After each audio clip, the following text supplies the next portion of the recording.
Update muna tayo dun sa ating minomonitor po na low pressure area sa loob ng ating bansa. As of 3 in the morning, nandito pa rin siya sa may northern Solusi at huling namataan 80 kilometers east-northeast of Cuyo, Palawan. Itong low pressure area hindi pa rin inaasahan na magiging isang bagyo at posibleng malusaw sa susunod na 24 oras. Samantalang magpapaulan pa rin ito sa malaking bahagi ng Southern Luzon, Visayas at hilagang parte po ng Mindanao.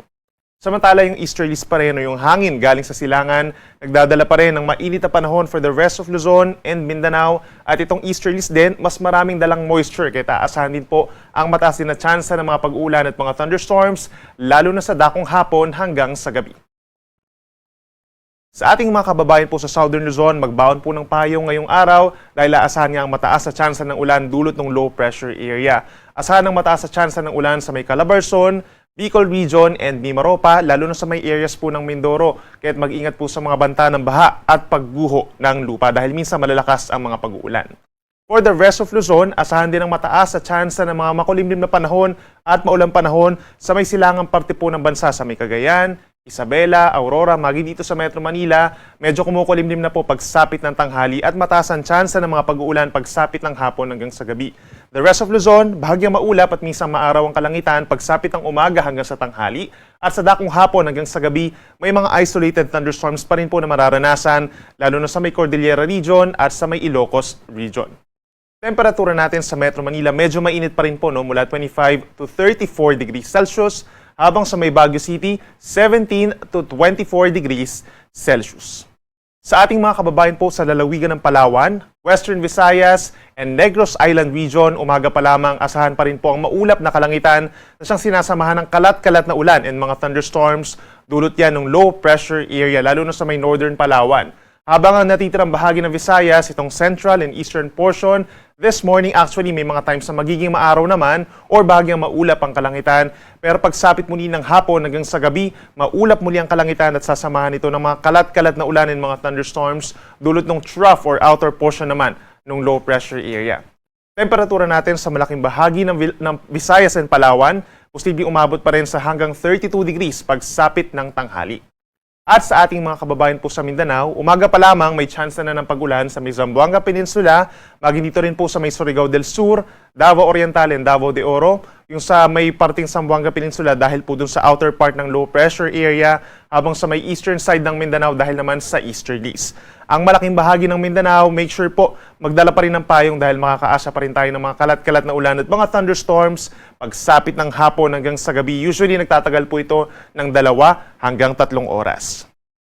Temperatura natin sa may Davao City hanggang 32 degrees Celsius, habang sa may Zamboanga City pinakamainit in terms of air temperature hanggang 33 degrees Celsius. Pagdating naman sa heat index o yung nararamdaman ng ating katawan, mataas pa rin po ang concentration ng mga matataas na heat indices sa may Luzon. 46 degrees ang inabot po kahapon sa may Cavite City, nasinundan naman ng 45 degrees sa may Catarman, Northern Samar. Habang sa may Metro Manila kahapon, umabot sa may southern part ng Metro Manila, 43 degrees, delikadong antas po ito, habang umabot naman sa 41 degrees ang heat index sa may northern part of Metro Manila. Ngayong araw, makakaasa pa rin ng mga nasa delikadong antas ng heat index ang malaking bahagi ng Luzon. 44 degrees ang maximum heat index over Dagupan City, Pangasinan, and Cavite City. Habang nananatili ang init dito sa may Metro Manila, sa may southern portion po, posible pa rin umabot sa delikadong antas. Base naman sa ating heat index map, forecast, malaking bahagi pa rin ng mga kapatagan po sa Luzon na magkakaroon na sa between 42 to 44 degrees na heat index. Kabilang na dyan ang mga kapatagan po sa may Isabela, Ilocos Provinces, Pangasinan, dito sa may Zambales, Tarlac, Northern Palawan, hanggang dito sa may Rojas Capiz, Catarman Northern Samar, Masbate, and Camarines Norte. Delikado pa rin po ang ating heat indexes dyan bago magkaroon ng mga thunderstorms. Para sa mas detalyado pang heat index forecast sa malaking bahagi ng bansa at maging sa mga susunod na araw, scan lamang po yung QR code na nakikita sa inyong screen or bisitahin ang pag-asa.dost.gov.ph/weather/heat-index. At para naman sa ating 4-day weather forecast, for this long weekend po, simula sa Friday hanggang sa araw ng eleksyon, May 12, makakaasa pa rin tayo ng epekto ng mga pag-ulan dulot ng easterlies plus epekto ng low pressure area na within 24 hours nga po ay posibleng malusaw na. So simula po ngayon hanggang bukas ng umaga, or tanghali, aasahan yung kalat-kalat na ulan and thunderstorms pa rin dito sa malaking bahagi ng Southern Luzon at lalawigan po ng Aurora. So may mga areas pa rin sa may Mimaropa, Calabarzon, Camarines Provinces, Aurora, and some nearby areas pa magkakaroon ng mga kalat-kalat na ulan, kahit mag-ingat po sa banta ng baha pa rin at pagguho ng lupa at laging tumutok sa ating mga rainfall advisories and worst case heavy rainfall warnings. Pagsapit naman po ng Linggo at Lunes, makakaasa naman ng epekto ng frontal system o yung pagsasalubong ng easterlies, ng mainit na easterlies at malamig na hangin galing sa Hilaga, ang Batanes and Babuyan Group of Islands. So kung lalabas din po ng bahay, make sure na meron dalang payong. Habang natitirang bahagi ng bansa, over this long weekend, simula Friday hanggang Monday, may epekto ng easterly. So halos magkakatulad lamang po yung ating mga weather conditions. Bahagyang maulap at minsan maulap ang kalangitan for the entire day at makakaasa pa rin po ng mga sagitang pag-ulan or mga thunderstorms na usually nagtatagal lamang ng 1 hanggang 2 oras.